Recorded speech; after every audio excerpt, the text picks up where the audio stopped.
संजमोतमो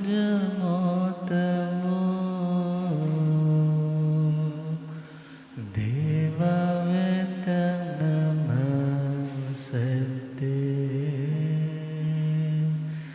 जसधमे सया मणो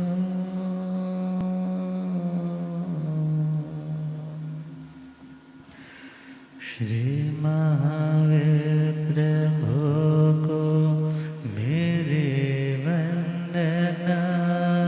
श्री महावीर प्रभु को वंदना वंदना वंदना वंदना वंदना वंदना वंदना। मुझको तारो प्रभु तारे जो चंदना।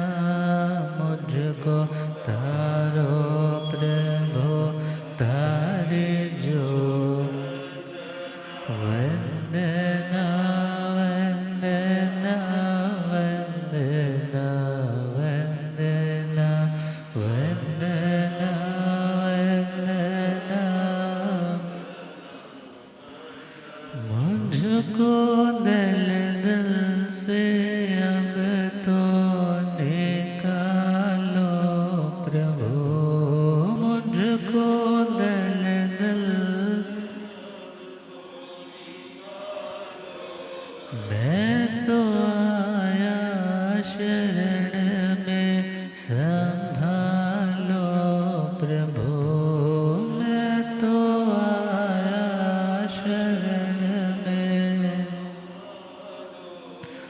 कोई तुम सा नहीं इस जहां में कहे। कोई तुम सा नहीं इस जहां में। तेरे चरणों में दाता है अभिवंदना।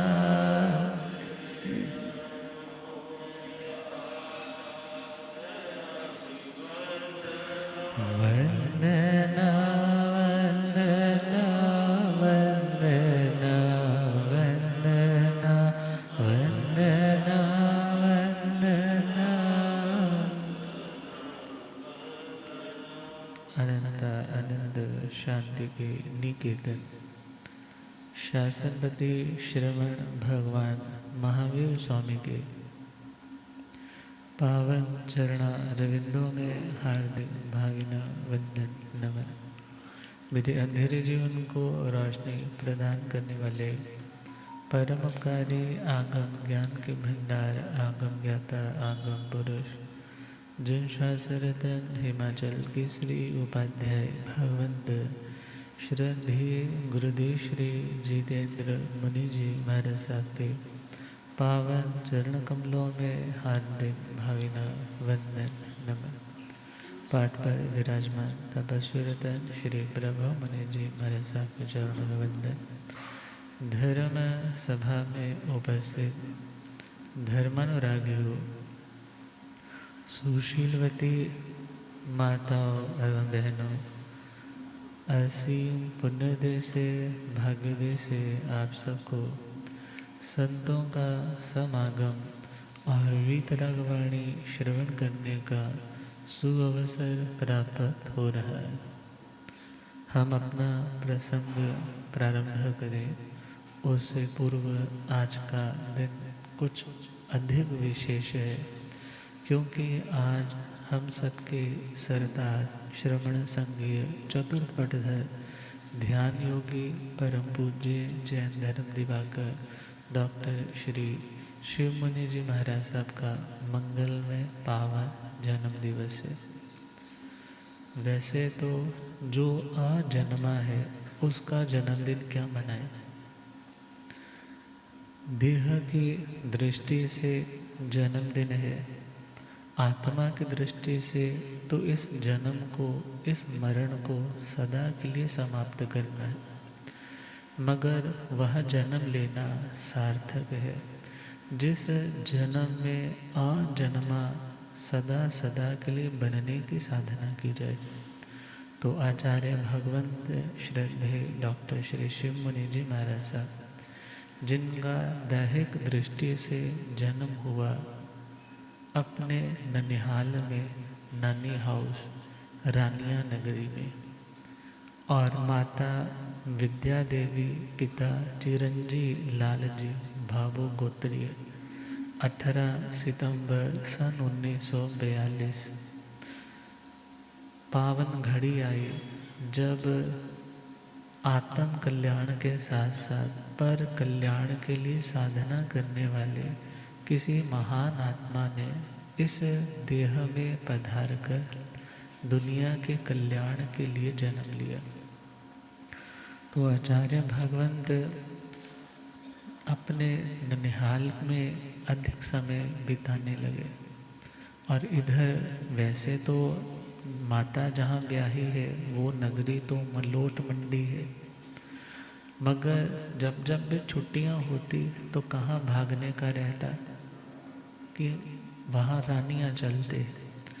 और उन दिनों जब वो थोड़े कुछ बड़े हो रहे हैं तो वहाँ पर पूज्य उपाध्याय श्रमण श्री फूलचंद्र जी महाराज साहब भी विराज रहे। तो उनकी वह दिव्य मंगलमय साधना देखते, घंटों घंटों शीर्षासन में उनकी ध्यान साधना देखते, तो मन में उस कोमल हृदय पे संस्कार जो पूर्व जन्मों के भी थे वो जागृत होने लगे। जब अपने शहर में भी होते, मंडी में भी होते, तो साधु साधियों के पास आना, उनके चरणों में बैठकर सामायिक करना उन्हें अकारण ही अच्छा लगता था। और वह समय भी आया जब इनकी एजुकेशन एमए तक की कंप्लीट होने जा रही है। डीएवी कॉलेज जालंधर से जब पढ़ने के लिए आ रहे थे तो कॉलेज की ओर से ही एक ट्रिप जो रखा गया विदेश जाने का, तो उस विदेश यात्रा में कई देशों की यात्रा की, मगर इनके मन में वैराग्य का रंग ऑलरेडी चढ़ चुका था। और बाहर जाकर के तो बल्कि और परिपक्व हो गया और पक्का हो गया जब देखा कि ये लोग अपनी ज़िंदगी में बहुत से प्रिंसिपल्स फॉलो करते हैं। बहुत जगह पर ये लोग बहुत ऑनेस्ट है, बहुत डिसिप्लिन है इनकी ज़िंदगी में, मगर इन लोगों के पास धर्म नहीं है। इन लोगों के पास आत्म कल्याण का सच्चा उपाय देने वाला नहीं है। और इनकी ज़िंदगी में रिश्तों की वैसी अहमियत नहीं जैसी भारतीय संस्कृति में। भारतीय संस्कृति में जहाँ धर्म है और कर्म है और साथ के साथ शर्म भी है, मगर विदेशों में कर्म तो है मगर धर्म और शर्म वो कम है। जब एहसास हुआ कि अपना भारत इन दृष्टियों से बहुत संपन्न है, भले इकोनॉमिकली आज विदेशों में ज़्यादा है प्रगति, मगर अध्यात्म की दृष्टि से, साधना की दृष्टि से, निर्लिप्तता की दृष्टि से, त्याग की दृष्टि से आज भी हमारे जैन श्रमण, जैन साधु, उनकी साधना अपने आप में अनूठी है। और वहाँ से जब लौटे हैं घर वालों से अपने उस दृढ़ संकल्प को इन्होंने रख दिया कि मुझे दीक्षा ग्रहण करनी है। क्यों ग्रहण करनी है? क्योंकि जिंदगी में धर्म के अलावा आत्मा का कल्याण करने वाला कोई दूसरा साथी नहीं है। आत्मा को जानने के लिए, आत्मा से परमात्मा बनने के लिए बिना धर्म ध्यान से आत्मा का कल्याण नहीं हो सकता। और इनसे पूर्व इनके भुआ की बेटी महासाध्वी श्री शिमला जी महाराज, जो अबोहर की बेटी थी, जब इन्हें वैराग्य लगा है, घर वालों ने बहुत समझाया, बहुत रोका। वो टाइम पता नहीं 70s की बात है, जब उन्हें वैराग्य आया है और घर वालों ने, इवन भाई ने उस टाइम बोला था कि मैं तेरे लिए 1 करोड़ रुपया अलग से इन्वेस्ट कर देता हूँ, मगर तो दीक्षा की तैयारी को क्या कर दे, मना कर दे। मगर इतना बड़ा लोभ का निमित्त मिलने पर भी उन्होंने अपने वैराग्य के मार्ग से कदमों को मोड़ा नहीं, और बड़े ही धूमधाम से उनकी दीक्षा हुई, वैराग्य से दीक्षा हुई। और कहते हैं दीक्षा में उन्होंने अपनी सोने की चैन, अंगूठियां भी लोगों में बांटी। अर्थात दुनिया के गहने जब भार लगने लग जाए, इसका मतलब है वो संवेग का भाव, वो निर्वेद का भाव, वो वैराग्य का भाव आत्मा में उत्कर्ष पर पहुंच चुका है। और भुआ की बेटी जब दीक्षित है तो उन्हें और भी सपोर्ट होने लग पड़ा कि मुझे यदि दीक्षा लेनी है तो मैं ये भी बोल सकता हूँ कि हमारे परिवार से भी मेरी बहन दीक्षित है। और इधर महासाध्वी श्री सुमित्रा जी, संतोष जी, भगवान की बहन श्री निर्मला जी, इन सबको भी वैराग्य, इन सबको भी वैराग्य लगा हुआ था। इवन महासाध्वी संतोष जी का तो रिश्ता भी पक्का हो चुका था और भगवान के लिए भी लड़की देख चुके थे। परिवार वालों का यही था कि यदि एक बार रिश्ता कर देंगे तो अपने आप इस जंजाल में फंस जाएंगे और फिर दीक्षा को मना कर देंगे। मगर लाख कोशिश करने पे भी उनके मजीठिया वैराग्य को उतारने वाला कोई नहीं था। और मलोट मंडी में, उस नगरी में परम पूज्य बहुश्रुत मुनिराज श्री ज्ञान मुनि जी महाराज साहब, उनके पावन श्री चरणों में इनकी मंगलमय दीक्षा और साथ में 3 बहनों की भी दीक्षा जब शोभा यात्रा निकली है, तो जो अन्य मतों के लोग हैं वो सोचते हैं ये जैन संत पता नहीं सिर पे क्या डालते हैं, इतने बड़ों बड़ों के घरों के बच्चे भी क्या बन जाते हैं, साधु बन जाते हैं। मगर जब धीरे धीरे उनकी चर्या को समझा, पहचाना, तो समझ में आया कि जो ये कर रहे हैं वास्तविक रूप से देखे साधना का अंतिम लक्ष्य तो यही है। दुनिया का धन, दुनिया का पैसा भले हमारे पास असीम हो जाए, मगर फिर भी एक एम्प्टीनेस, एक खालीपन जिंदगी में रहता है। और व्यक्ति सोचता है इतना कुछ मिलने पर भी शांति क्यों नहीं मिली, मैंने जिन लोगों का इतना किया मगर आज वो लोग मेरे अपने क्यों नहीं बन रहे। तो भगवान ने तो यूनिवर्सल ट्रुथ बोला, अप्पा तुम में तुम मित्रम किम भैया मित्रम इच्छसि। हे आत्मा, तुम अपने मित्र स्वयं हो, तुम बाहर किस मित्र की तलाश कर रहे हो।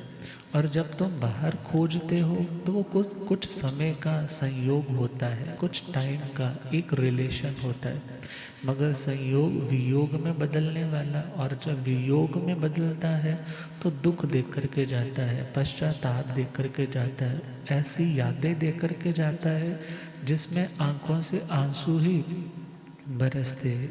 मगर जिसे सत्य के प्रति झुकाव है, जो जानता है जो अपना है वो मेरे पास है, मात्र उसे पाने की अब साधना करनी, तो उसी साधना के मार्ग पर ये सभी मुमुक्षु आत्माएं निकल पड़ते।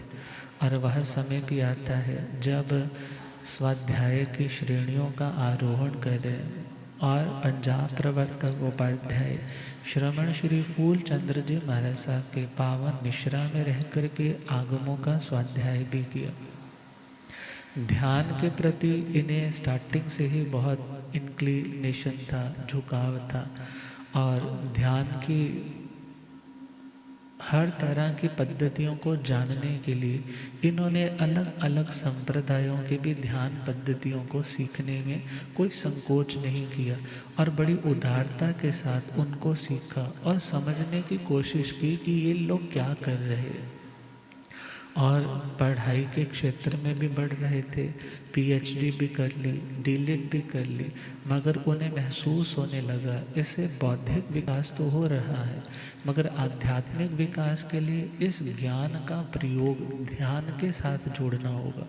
तो आचार्य भगवान ने ध्यान की गहराइयों में आगे बढ़ने का मन बनाया और गुरु भगवंतों ने भी कभी मना नहीं किया, उत्तम चीज़ है, भगवान ने भी ध्यान किया है, मगर पहले अपने आगमों को समझ लो।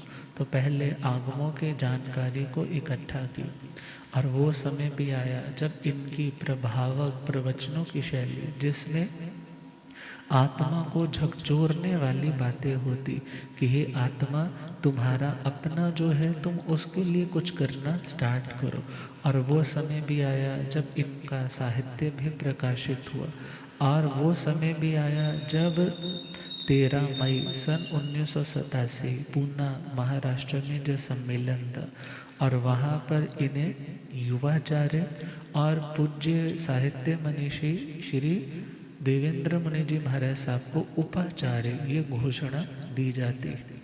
और समय आने पर आचार्य पद जो आरोहण चादर समारोह है वो 9 जून और 1999 तब होता है, 2002 में होता है। आचार्य पदारोहण 9 जून 1999 और चादर समारोह, क्योंकि अनाउंसिंग तो हो गई कि आचार्य जी अब स्वर्गवासी हो गए हैं, उनके बाद उन्हें आचार्य की सीट तो मिल गई, मगर जो चादर समारोह का कार्य था वो 7 मई 2001 ऋषभ विहार दिल्ली में संपन्न हुआ।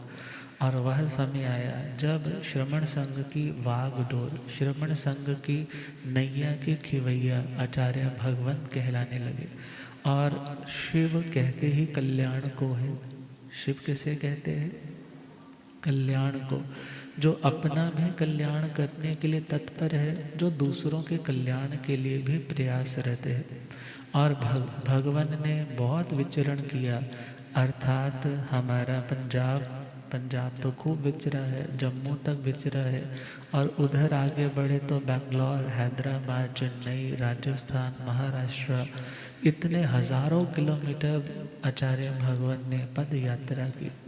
और आचार्य भगवान की क्वालिटीज़ में देखें तो सरलता उनमें बहुत विशेष है। आचार्य भगवान बच्चों की तरह सरल है। कभी संघ के अनुशासन की व्यवस्थाओं में कभी कठोर बोलना भी पड़े, और कभी स्पष्टवादिता के कारण वो तो पब्लिकली भी टोक देंगे, बोल देंगे कि तुम ये ठीक नहीं कर रहे। और यदि सपोज सामने वाले को नहीं ठीक लगा तो भगवान साथ ही क्या बोल देंगे कि मेरी ओर से तो भाई मिच्छामि दुक्कडम है, मगर मैंने तुम्हारे किसके लिए बोला है? हित के लिए बोला है। कई बार जैन कॉन्फ्रेंस की मीटिंग्स वगैरह होती, तो उसमें कभी कभी बड़े बड़े पदाधिकारी वो सोचते कि हम श्रावक संघ के हैं तो हम किसी न किसी रूप में इनको अपने अकॉर्डिंग चलाएंगे। मगर आचार्य भगवान कभी भी किसी बात पे कहीं पर भी दबने वाले नहीं, बल्कि उसको बोल देते। और यदि कुछ बोल दिया तो सामने वाला सोचता कि नेक्स्ट टाइम यदि जाना पड़े तो मैं कौन सा मुंह लेकर के जाऊंगा। तो बहुत बार ऐसे लोगों ने इंसिडेंट सुना है कि भगवान के पास जब दोबारा भी गए तो भगवान ने बड़े प्रेम से बात की, और हमने बोला कि भगवान, हमने तो सोचा था कि आपके मन में क्या होगा वो बात अभी तक होगी। तो भगवान कहते, भाई मैंने तो उसी टाइम क्या कर लिया था, उसी टाइम उसका कीमत खमावना कर लिया था। क्योंकि संघ की दृष्टि से कोमलता भी ज़रूरी है, और अनुशासन के लिए कहीं कहीं कठोरता भी ज़रूरी। मगर आचार्य भगवान समस्त इन साधनाओं के साथ साथ उत्कृष्ट तपस्वी भी है। 35 साल से ऊपर हो चले हैं, एकांतर वर्षी तब चल रहे हैं, एक दिन उपवास और एक दिन पारण। आप गृहस्थ दशा में है तो आप कितने 100 फैसिलिटीज़ ढूंढ लेते हैं, मगर साधुचर्या में जब विहार यात्रा भी है, प्रवचन भी है, पब्लिक डीलिंग भी है, ध्यान साधना भी है, समस्त क्रियाओं को करते टाइम भी वो अपनी तप साधना में संलग्न रहे। पहले बैक का ऑपरेशन भी हुआ तो भी उन्होंने तपस्या नहीं पारी, बल्कि उनकी तपस्या कॉन्टीन्यूसली इंसेसेंटली लगातार चलती जा रही है।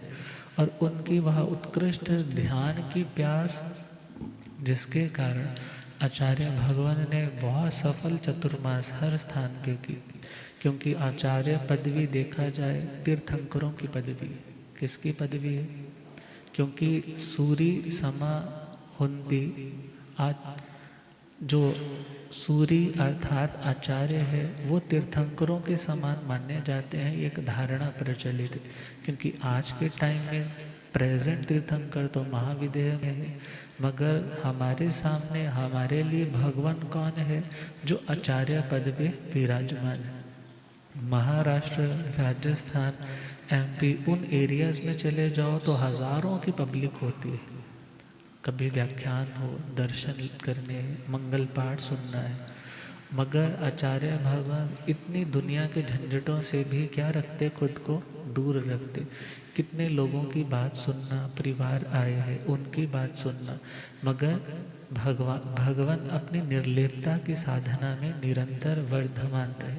और वो समय आया जब कुछ वर्षों से उन्होंने सूरत के पास एक एकांत स्थान चयन किया, संघ ने व्यवस्था की और आचार्य भगवान कुछ वर्षों से वहीं पर अपनी साधना में निमग्न है। बहुत से लोग कह देते हैं भगवान आप इतनी दूर आकर के बैठ गए, हमें तो आना भी क्या हो जाता है? मुश्किल हो जाता है। तो जाने वाले बताते हैं कि आचार्य भगवान कहते हैं मुझे तुम्हारी ज़रूरत नहीं है, तुम भी अपनी आत्मा का कल्याण करो। मैं तो एकांत साधना के लिए यहाँ हूँ, मौन साधना के लिए यहाँ हूँ। और एक और बात, वहाँ का एक प्रेस रिपोर्टर था सूरत का, तो जब आचार्य भगवान वहाँ पर, क्योंकि एक तरह से फ्लैट्स या बंगलोस टाइप बने हुए थे वहाँ पे, तो वहीं स्थानक की शेप में उनको मॉडिफाई करके संघीय व्यवस्था की। तो वहाँ पर एक बहुत प्रसिद्ध मीडिया वाला था जिसने सोचा कि संत यहाँ पर आ गए हैं, अब आने के बाद तो ये क्या करेंगे? कोई साधना थोड़े करेंगे, आजकल दुनिया में तो ऐसे ही होता है। तो उसने स्पाई कैमरास लगा दिए। स्पाई कैमरास जो किसी को पता नहीं लगे, ऐसे छोटे छोटे कैमरास जहाँ पर इनकी साधना चल रही थी वहाँ लगा दिए। और उसने ऑब्जर्व किया और लास्ट जब 8 दिन 10 दिन हो गए तो खुद उनके चरणों में आकर नतमस्तक हो। कहने लगा मैंने तो सोचा था कि दुनिया को धोखा देने के लिए आजकल बहुत कुछ करते हैं, तो आप भी बंद करके अपने मोबाइलों पे लगे होंगे, दुनिया के काम धंधों में लगे होंगे, मगर जब मैंने देखा कि आप तो मौन अवस्था में, ध्यान अवस्था में घंटों खड़े रहते हैं, आप कोई आए कोई जाए, किसी के प्रति कोई आपका रिएक्शन वाला भाव आता ही नहीं। मीन्स आपकी साधना में इतनी अप्रमत्तता जब मैंने देखी तो मैंने सोचा कि आपके पास जाकर के मुझे अपनी इस गलती का क्या करना चाहिए? प्रायश्चित करना चाहिए। अर्थात बहुत से लोग संतों के नाम पर उन्हें किसी न किसी रूप में क्या कर देते हैं? उनके नाम को डाउन करने की कोशिश करते हैं, मगर भगवान सोचते हैं कर्म उदय होगा तो भोगना पड़ेगा, और यदि कर्म नहीं है तो कोई हमारा कुछ बिगाड़ नहीं सकता। तो आचार्य भगवान की ध्यान साधना और उनकी तप साधना, उनकी मौन साधना, घंटों घंटों ध्यान की अवस्था में खड़े रहते हैं। इंदौर सम्मेलन के टाइम भी हमने देखा, हम प्रतिक्रमण करके लौट आते और वंदना करने के लिए जब आते तो भगवान तब भी कितने लंबे टाइम तक दोनों पाँवों में थोड़ा सा अंतर है और ध्यान साधना में खड़े रहते। अर्थात इतनी उम्र में भी उनकी जो स्थिरता है, उनकी जो निष्कंपता है, वो वास्तव में अनुकरणीय है और बच्चों की तरह सरल है, स्वभाव से बहुत मृदु है। और आचार्य भगवान ज्ञानवान है। कई बार लोग कह देते हैं, आचार्य भगवान बोल देते हैं ज्ञान की कोई ज़रूरत नहीं है, बस ध्यान करो, मगर ऐसा नहीं है।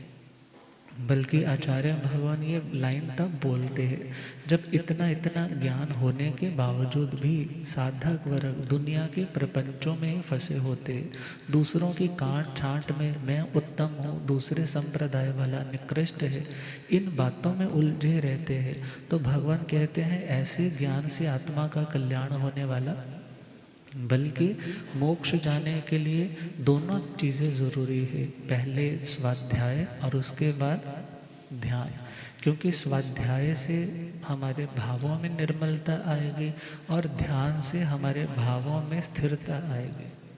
और ये दोनों मानो एक पक्षी के दो पंखों की तरह है, और जब दोनों मिल जाते हैं तो यही मोक्ष मंजिल का कारण बन जाते हैं। और गुण ग्राहकता आचार्य भगवान में इतनी बेजोड़ है कि यदि किसी छोटे से छोटे साधु में भी कोई उत्तम क्वालिटी दिख जाए तो उसकी प्रशंसा पूरे खुले हृदय से करते हैं।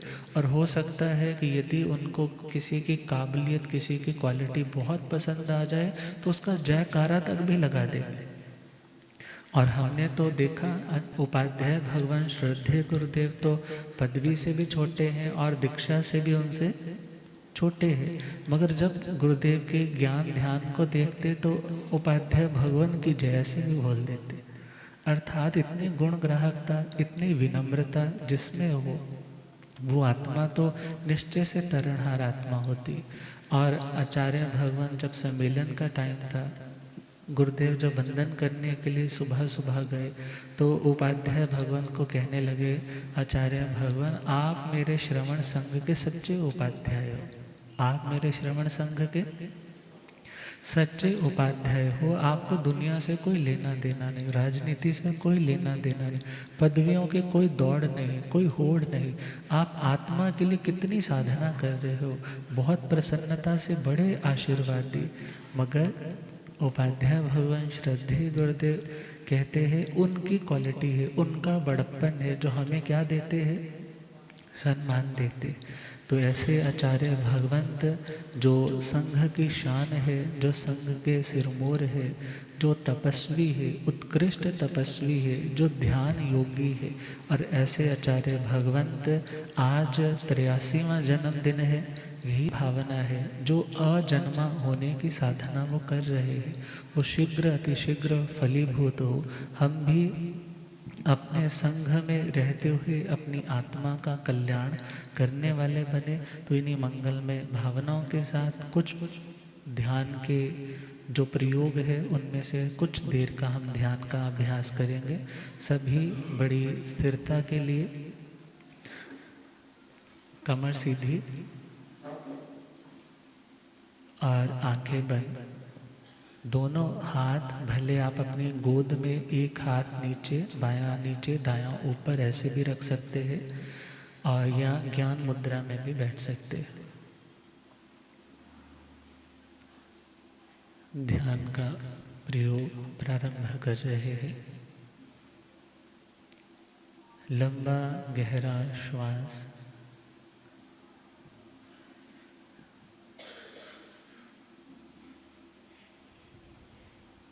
आते जाते हुए श्वास को देखने का प्रयास करें।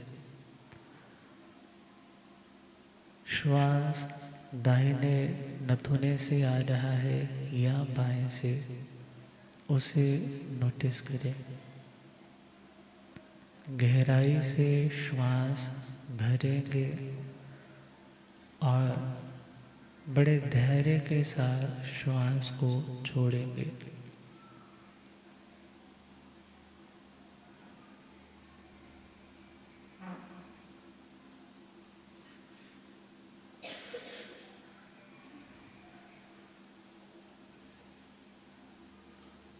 दाहिने पांव का दाहिना अंगूठा अपनी चेतना, अपने फोकस, अपने ध्यान को उस अंगूठे पर पूरी तरह से ले जाए। दाएं पांव का अंगूठा बिल्कुल शांत, रिलैक्स हो रहा है। चारों उंगलियां वन बाय वन शांत हो रही है। दाएं पांव का तलवा, एड़ी, टखना, ऊपर का भाग सब शांत हो रहे हैं।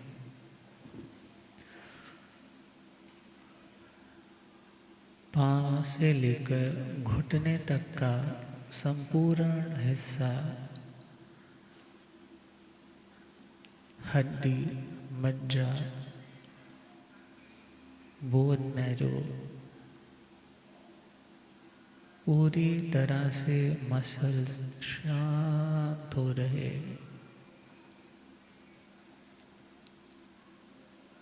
दाहिना घुटना, घुटने से लेकर जांघ तक थाइस पूरी तरह से शांत हो रहे। दाहिना नितंब पूरी तरह से राइट हिप शांत हो रहा है।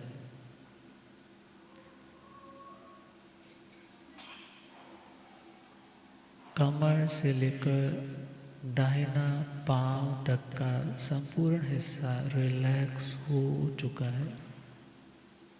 बायां पांव, अंगूठा, अंगुलियां वन बाय वन पूरी तरह से शांत, शिथिल, रिलैक्स हो रहे हैं।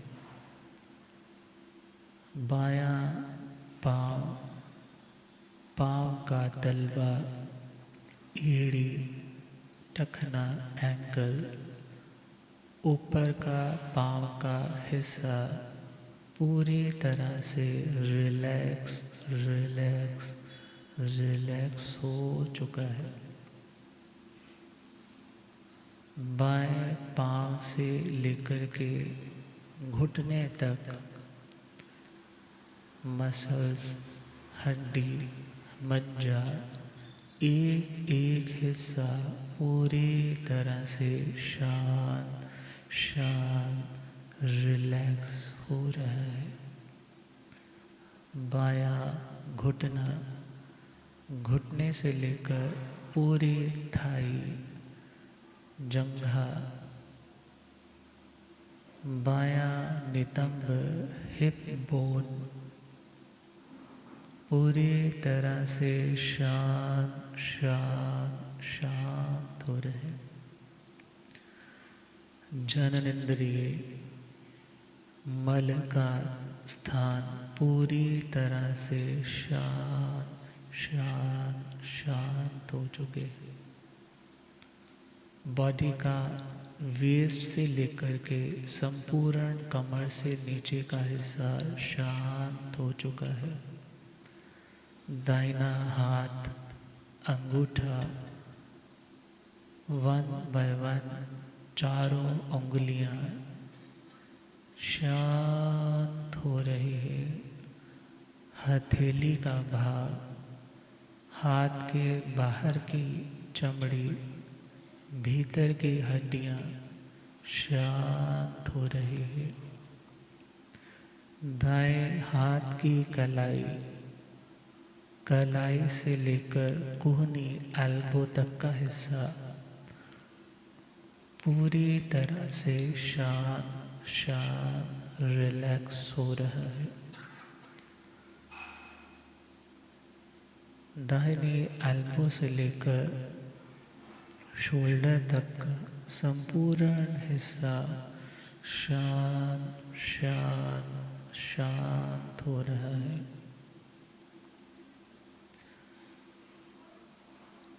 बाएं हाथ की हथेली पूरी तरह से शांत हो रही है। बाएं हाथ का अंगूठा वन बाय वन एक एक उंगली, हाथ का बाहर का हिस्सा, कलाई, कलाई से लेकर कोहनी तक का एल्बो तक का हिस्सा पूरी तरह से शांत शांत शांत हो रहा है। बाएं एल्बो से लेकर के शोल्डर तक का हिस्सा टोटली शांत रिलैक्स रिलैक्स हो चुका है।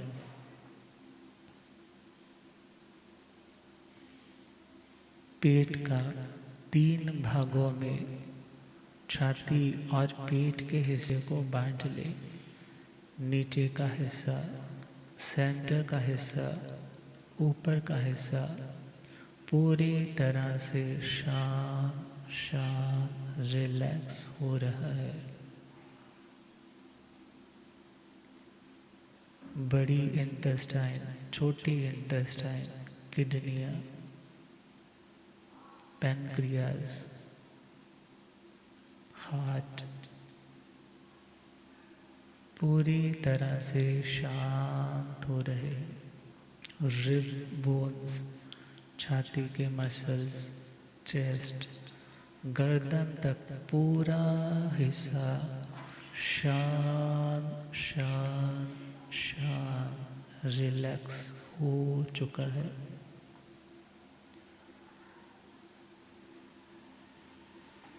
कमर के पिछली साइड से रीढ़ की हड्डी नीचे से लेकर ऊपर शिरोभाग तक 1 बाय 1 सारी शांत हो रही।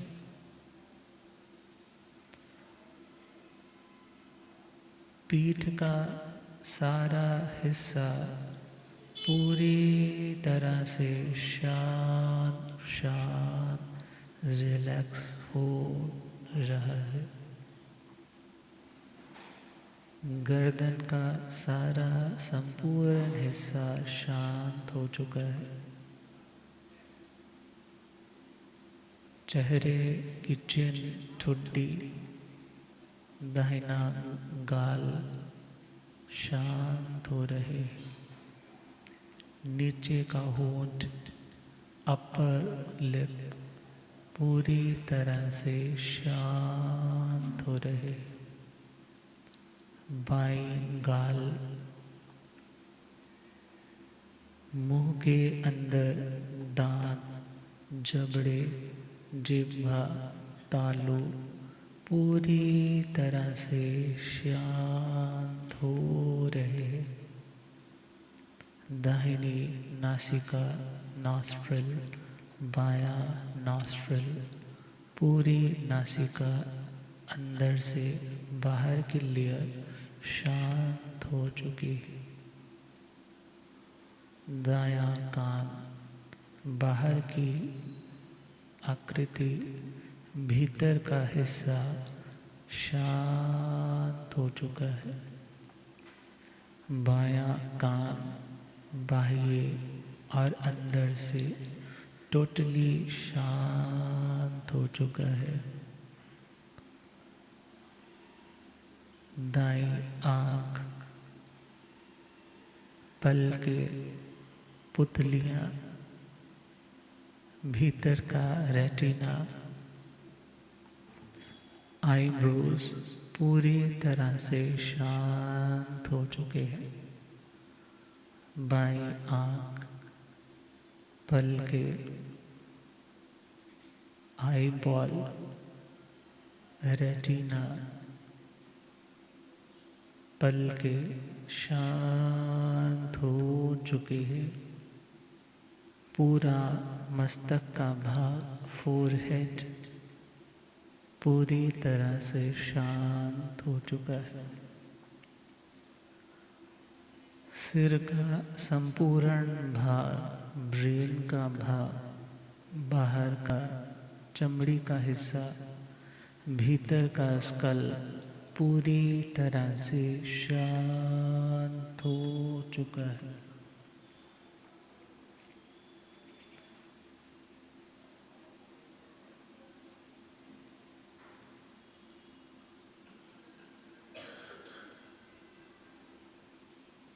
आते जाते श्वास की दृष्टा और ज्ञाता बने। कोई भी श्वास आपकी निगरानी के बिना बाहर ना जाए, ना भीतर आए। आते जाते श्वास पर अपनी दृष्टि, अपने ध्यान को जोड़ दे।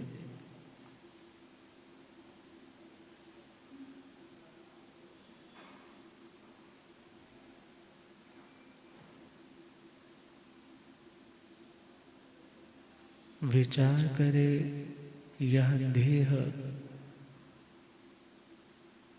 जो अंतिम समय आने पे टूट जाएगा, ये परिवार जिसके लिए इतनी चिंता, इतना तनाव रहता है, ये भी साथ नहीं जाएगा। ये दुकान, ये व्यापार कुछ भी साथ नहीं जाएगा। ये देह अग्नि के हवाले हो करके धू धू करके जल जाएगा, मगर जो आत्मा है वो मरण धर्मा नहीं।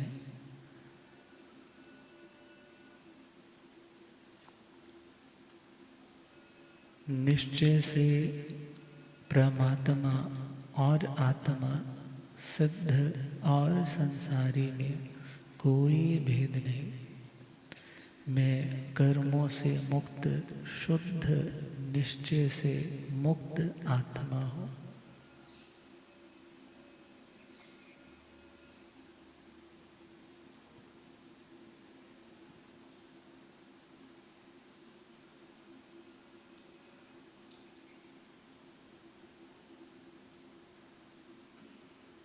अनंत ज्ञान, अनंत दर्शन, अनंत समाधि, अनंत सुख से युक्त परिपूर्ण मैं आत्मा हूँ। असंख्यात प्रदेशी, राग और द्वेष से परे शुद्ध वीतराग स्वरूप मेरा अपना स्वरूप है।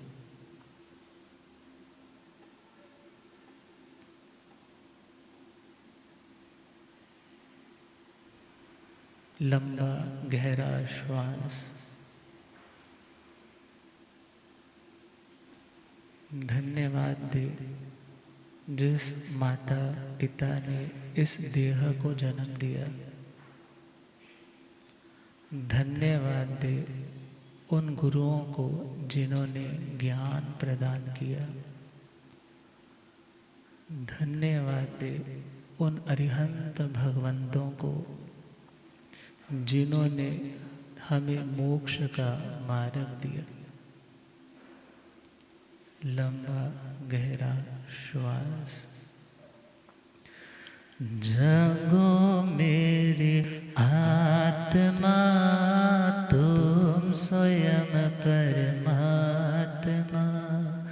जागो मेरे आत्मा, तुम स्वयं परमात्मा। नश्वर के मुँह में शाश्वत को कैसे भुला दिया।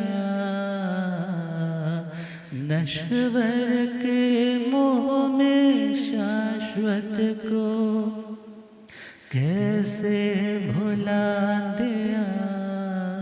जाग जा, जाग जा अब मेरे आत्मा। जाग जा, जाग जा अब मेरे आत्मा।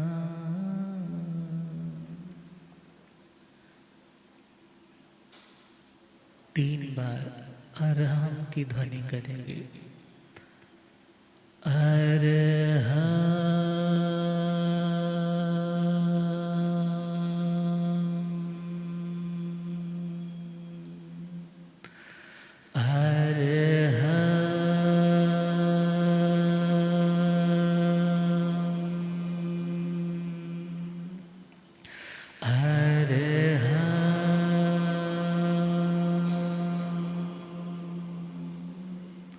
दोनों हाथों को बड़े प्रेम से मसलते हुए बड़ी कोमलता के साथ अपने दोनों आंखों पर लगाएंगे और आंखें खोल।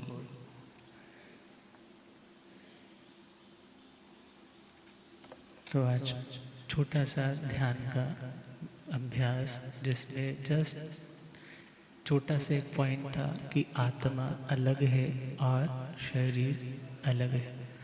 और यदि कोई विशेष साधना करना चाहता है तो आचार्य भगवान ध्यान के लिए बहुत समर्पित है।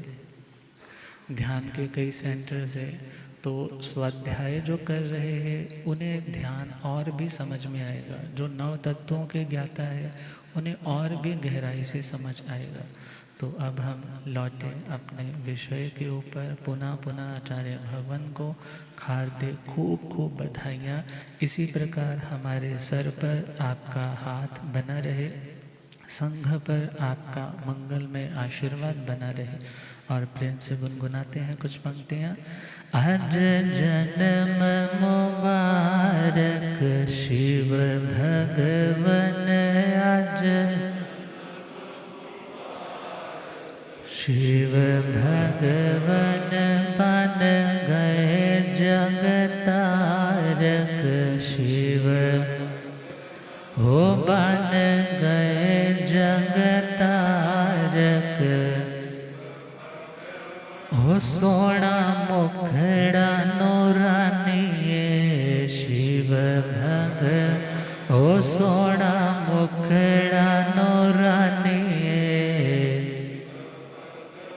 हो नाले मिठी मिठी वाणिए। हो नाले मिठी मिठी वाणिए। हो माता विद्या दे लाल हो। हो माता विद्या दे लाल हो। तू सिकार दे कमाल हो। हो तू सिकार दे कमाल हो।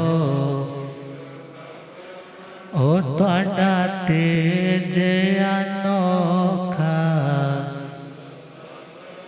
ओ तुहाडा तेज अनोखा। साधना दा रंग चोखा। साधना दा रंग चोखा। ओ तानो होड़ वधाया। ओ तानो होड़ वधाया। असा मिल सब गाया। ओ असा मिल सब गाया। आज जन्म मुबारक बन गए जगतारक। ओ बन गए जगतारक। आज जन्म मुबारक। तो ऐसे आचार्य भगवंत के पावन मंगलमय जन्म दिवस की हार्दिक हार्दिक सबको ही शुभकामनाएं। और आचार्य भगवंत स्वस्थ रहे और अपनी साधना में उत्तरोत्तर आगे बढ़ते चले जाएं। और संघ पे उनका मंगलमय वरदहस्त इसी प्रकार बना रहे। युवाचार्य श्री भले महेंद्र ऋषि जी महाराज साहब है, मगर हम तो चाहते हैं हमारे भगवान को हमारी भी उम्र लगे, उनकी साधना और निरंतर आगे बढ़ पाए। इन्हीं मंगलमय शुभ भावनाओं के साथ गुरुदेव पधार रहे हैं। हो रब मेरा सतगुरु बन के आया मैनू। हो रब मेरा सतगुरु बन के आया। हो मैनू वेख लैण दे के मत्था टेक लैण दे। मैनू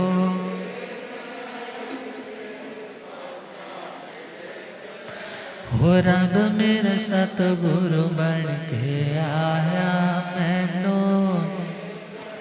ओ चिट्टा झोला मुक्ते पढ़े हंसा वाले चालनों के चिट्टा।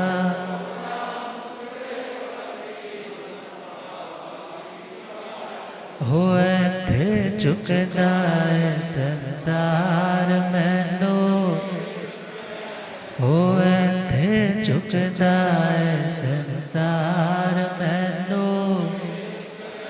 हो रब मेरा सतगुरु बन के आया मैनू, ओ पौंदे पौंदे पानी देंदा सोके बूटे हरे कर देंदा पौंदे।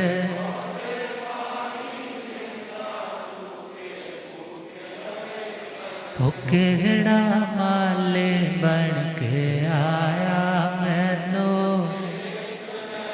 ओ केड़ा माले।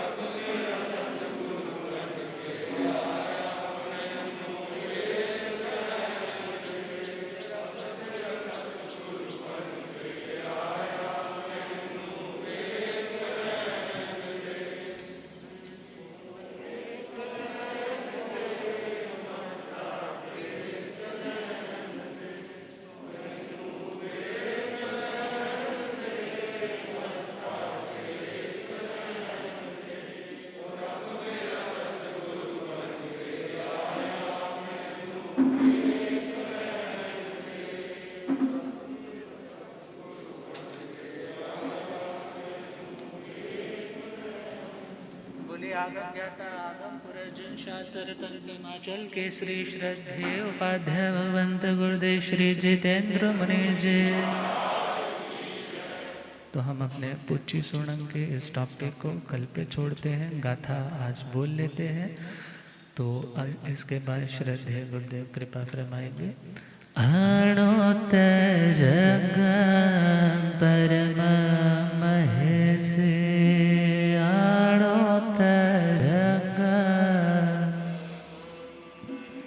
आशीष कम सविसो हयता, आशीष सिद्धिंग साय मणत पत्ते नाणेण सीलेण यद सणेण पुच्छिं सोण समणा माणाय पुच्छिं सोण समणा अगारिणोया परते ते आया अगारिणोया। तो इसके बारे में कल चर्चा करेंगे। आप श्रद्धेय गुरुदेव जी।